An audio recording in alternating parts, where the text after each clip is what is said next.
Another day is coming to an end. Another day completely void of anything interesting. How long am I going to keep living like this? Can you even call this living?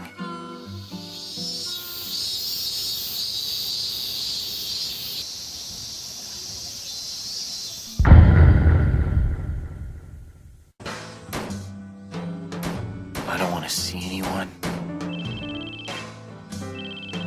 I don't even want to answer my cell phone. I don't want to do anything. I don't even want to live. But dying is a pain in the ass, too. I wish I could just disappear. I mentioned back in my last video about movie therapy and how the topic at hand, whatever it may be, can resonate with a person, usually in a positive way or some kind of reflective way. And in the only other video where I even mentioned Welcome to NHK, I half-jokingly said that you'd probably find yourself laughing at all the outrageous or pathetic moments, but in reality, you'd only be laughing at yourself because of how relatable it all was. In respect to shows and movies that are relatable, many otakus and nerds alike seem to collectively assert that Welcome to the NHK is the show that somehow deeply resonated or spoke to them in their prevalent situations. I suppose that there are different ways of getting a message across. Like in the Hunter x Hunter video, it was an optimistic and clear, obvious message for most people to relate with by the end. Welcome to the NHK was a little less sympathetic and had the tendency of hitting home with its viewers, and regardless of the way the message was portrayed, good or bad, it was the predisposition of making the person or the viewer think or feel and reflect not only about their show but themselves. That's what I think is like the key in this show. Like the show certainly has the potential to impact someone in a way that could allow them to, reassess themselves or somehow bring them into a sense of self-actuation or recognition, I think. If anything, this hard-hitting message, like the one in NHK, would probably be more effective in finding relevancy or relatable flaws in oneself, I think. If the show did hit home with you, of course, depending on the severity, it's probably safe to assume that you've felt the same way as the main character did in the show, and that you possibly have some sort of deep-rooted issues associated with general anxiety. And the show will more often than not directly address these problematic conditions, usually in a dark comedic tone, which I like. You think I'm some crazy, unemployed hermit that hasn't talked to anyone for almost a year? Or I did something like drop out of college because I can't deal with other people? Or I've lost all hope because I've been cooped up in my room for the last 4 years? Am I okay? Of course I'm okay. I'm fucking better than okay. Thank you very much. You really think you can understand me? I don't even understand myself, okay? But if NHK did, in fact, resonate with you, it also might have made you realize just how maybe bad things really have turned out. This video may come across, I guess, as mean-spirited, but just like NHK, I'm not going to sugarcoat anything to avoid impairing someone's self-esteem. I mean, Welcome to the NHK already did that for me, assuming that you've seen the show and that it meant something to you, you already know what I mean. I guess the best way to phrase it is that the problems the main character Sato has presented in the show, that of being an over-obsessed otaku, is not normal per se, whatever normal is these days. And if you felt the same, then that's where the show's message or meaning comes into relevancy. Along with many other topics NHK talks about, like depression or social anxiety, drug addiction, suicide, general obsession about things, aka being an otaku and secluding yourself from the things that are uncertain or frightening.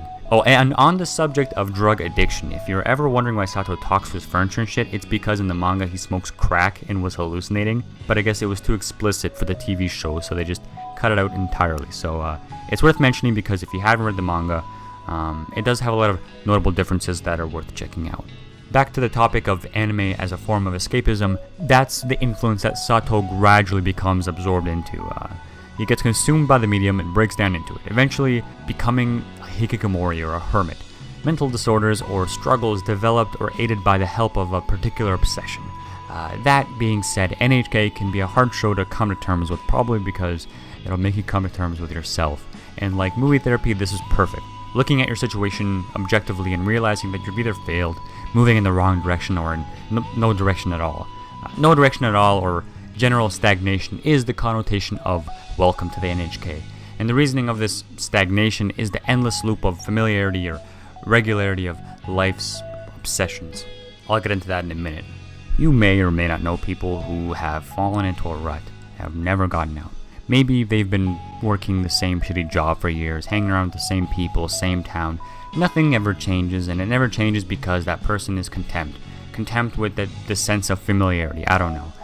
Living life in the motions like a mindless lost cause, not bettering themselves mentally, physically, or any other way that there is. They stay in this cycle of self-pity bullshit until one day they realize they've wasted their entire life and regret everything. That realization, that sort of regret, is what NHK tries to showcase. And if it did resound with you, then well, it might have been a sort of deterrent adversary that you might have been looking for. Ironically enough, through anime. All that Welcome to the NHK really is was a in-the-moment telling of a person with severe social anxiety and his downward spiral into reclusiveness, and Sato was afraid of ridicule from others and their, thoughts or opinions of him, preventing him from doing even the simplest tasks, progressively getting worse and falling deeper and darker into depression like a causal chain of distress that unavoidably leads to the sudden loss of self-awareness. He, like many other people suffering from some kind of general anxiety, slowly fall into this insanity in their own mind, over-analyzing every possible outcome, always defaulting to the negative. This pessimistic belief that any or all contributions to the world are big or little, are irrelevant or somehow inadequate. I think there's something wrong with him. It's those voices again. He should be ashamed of himself. People like him are disgusting. He's such a loser. I wish he'd stop hanging around here. He's so gross. It happened during the summer of my freshman year at college. I was on my way to school, and it was unbelievably hot outside. I ran back to my apartment, like I was escaping from something. Since that day, I've done everything I can to avoid going outside.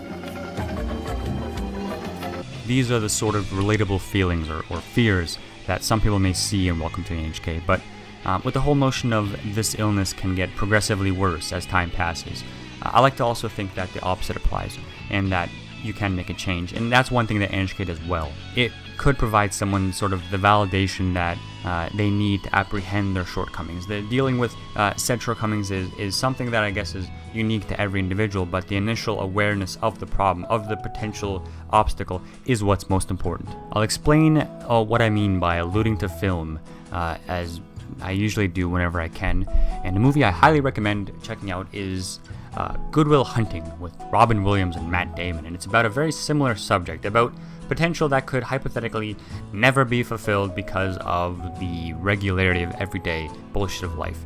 The protagonist is smart, very smart in fact, but he was raised in terrible conditions, influenced by the wrong people, and was complacent with everything remaining that way. It was these influences that initially held him back, and I won't spoil how the movie ends, but basically it was a story about him figuring out himself and what really mattered by hearing the harsh reality by his therapist. It was a heartwarming movie about the struggle of falling into this stagnant sort of mundane way of life and then breaking out and abandoning the things that originally made him that way. The main character was afraid of the unknown and isolated himself in a world that he thought he had figured out.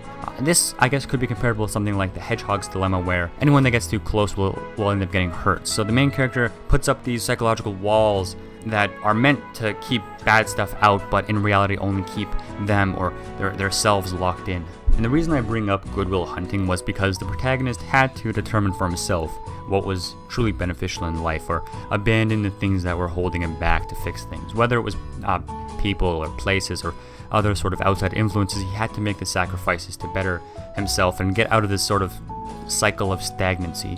I'm not saying that anime is the cause of this motionless way of life or the reason that Sato became the way he was. I'm not blaming anime per se, more so otaku as a counterculture, or as something that has the likelihood of becoming a disparaging obsession. I mean, there are a ton of great anime out there, but those aren't the ones I'm talking about. I'm talking about the sort of albatross hanging over the industry, this abundance of mediocrity in the industry as a whole that's fabricating these issues. More on that later. That's a pretty hefty subject all on its own, but more or less like a midlife crisis, I guess like a quarter-life crisis depending on the person, initiated by otaku culture would be not so much as the source cause, but an unhealthy aid to an already pre-existing issue associated with general social disabilities, and it's certainly not any help. I mean, the word otaku was initially meant to be insulting. If anything, it was more wrong to be considered otaku in Japan than anywhere else. You had to conform to the system. It was the nail that sticks up was the one that gets hit down was the saying they had in Japan. But I don't really care so much about Japanese sayings. I find most of them absolutely nonsensical and have little to no admiration for. My favorite one to shit on was the "shikata ga nai," it can't be helped phrase or mindset. This mentality that it's not your problem and therefore it shouldn't concern you, or it just can't be helped. A husband is on the street beating his wife, and the neighbor hears the onslaught of continuous wailing and screaming, and it can't be helped. It's very moral. Maybe the suicide rates wouldn't be so damn high in Japan if, I don't know, it could be helped if someone did in fact step in, but what do I know? I'm just an asinine Westerner who likes to, like all others, glorify otaku as this fantastic counterculture of nerds who just like their Chinese cartoons a little too much, and coincidentally enough are the sole contributors to this mediocrity of the anime industry now, which I'll touch on a little bit later.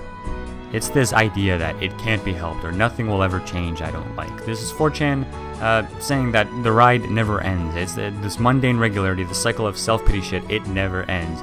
And I, on the other hand, think that change is conceivable provided enough motivation, and which this silly Japanese saying provides absolutely none of. Your life is miserable, better keep doing everything exactly the same because shikata ga nai, like it can't be helped. Maybe welcome to the NHK made you realize that you've maybe disappointed yourself, or that you've been fighting a battle with yourself all this time, because you're no different from the pathetic protagonist. Which, incongruously enough, is a fantastic message, because I think that it can stimulate reflection and possible change in attitude. I don't agree with the whole ride never ends viewpoint. I think that there can be a solution to whatever problem someone is facing. This video's subject is one on a relatively serious note, and because of this, I don't want to kind of like reiterate NHK's narrative like I'm walking on eggshells and like belittle the intent of the show's message. That being said, I don't, want to give some kind of false sense of reassurance that everything's going to be just dandy. I won't say something like depression or anxiety is something that can be cured by just getting out there. How does that even make sense? Like, that's like telling a paraplegic just to stand up and, go for it. If only it were that simple. Again, the difficulties aren't handled, I guess, methodically. It's something that is exclusively resolved or approached by the specific individual himself or herself. I mean, all I really can do is sympathize and say that maybe hearing the harsh reality from movies and shows like Good Will Hunting and Welcome to the NHK are deliberately placed in so that the viewer could reevaluate their current state or make a change for the better. The kind of acceptance and realization that a person may have needed to hear to reconsider a lifestyle that was possibly destructive, may have been destructive, may being the key word, destructive probably being an over-exaggeration. Most people find a very comfortable common ground and don't become asinine, mindless sheep living the rest of their lives in solitude thanks to a particular medium. But instead, Welcome to the NHK demonstrates the extreme extent of a particular way of life or lifestyle, so that maybe one day you don't end up like the protagonist. How long do you intend to keep this up? 10 years? 20 years? 30 years? I haven't seen you in days. Why don't you come out and eat with us for a change? Give it a rest, you old hag. I'm sick of you lecturing me. I may not look like much, but I'm the legendary Sato, a level 13,000 magic knight. I'm the hero of Vinatilo, damn it. In terms of anime, it's great. I mean, I watch a lot of movies from all different countries, not just from Japan. One of my favorites happens to be animated.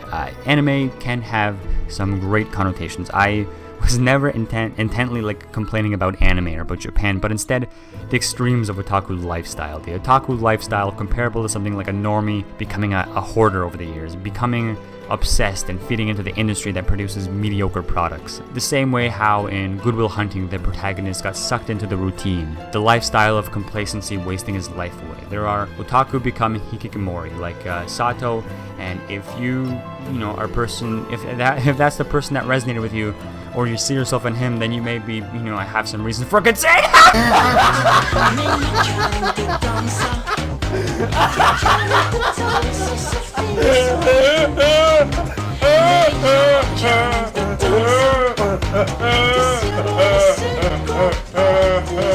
Now I'm just trolling. It's not because of the result of anime, but the middling industry. It's how these new shit shows lure in nothing but money and fandom, and just like one big corporate game. It's not about the art form anymore, leaving like real desired animes and companies to resort to things like Kickstarter. But explaining why Miyazaki was right was never the intent of this video. I don't dislike all modern anime. There's been a few good ones in the pool of unexceptional, but I think the problem is that this pool of unexceptional is also becoming exceedingly more dominant, let's just say that.